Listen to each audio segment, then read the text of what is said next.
अस्सलामुअलैकुम, welcome back to my YouTube channel. तो friend, जैसे कि हम रोब्लेक्स एप्लीकेशन यूज़ करते हैं तो आपको इस तरह से एरर आ रहे हैं।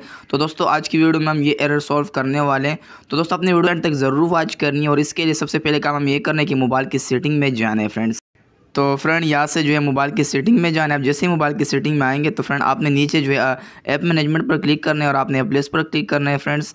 आप जैसे ये क्लिक करेंगे तो फ्रेंड यहाँ पर आपने फाइंड करनी है रोब्लेक्स। ठीक है फ्रेंड, ये मैं यहाँ से सर्च कर देता हूँ ROBLOX। तो फ्रेंड पहले हम ये करते थे कि यहाँ से हम स्टोरेज पर क्लिक करते थे, यहाँ पर क्लियर डेटा और क्लियर कैश हम कर देते थे। लेकिन फ्रेंड आपने यहाँ पर क्लियर डेटा और क्लियर कैश बिल्कुल नहीं करने। मैं आपको यहाँ पर इसका ऑफिशियल पेज भी दिखा देता हूँ फ्रेंड। यहाँ से जैसे ही मैं क्रोम पे आता हूँ, आप यहाँ पर roblox.com जैसे ही सर्च करेंगे फ्रेंड्स तो आप यहाँ पर रोब्लेक्स पर क्लिक करेंगे। इस पर क्लिक करने के बाद फ्रेंड्स आपको यहाँ पर लिखा हुआ आ जाएगा we are making things more awesome be back soon. तो फ्रेंड ये जो है सर्वर का मसला है दोस्तों, ये बिल्कुल आपने इससे नहीं घबराने। तो फ्रेंड आपने इसके लिए वेट करना है, ये जो है खुद ब खुद ये मसला जो है हल हो जाएगा। तो फ्रेंड दोस्तों अगर आपको वीडियो अच्छी लगी, वीडियो लाइक करें, चैनल को सब्सक्राइब करें।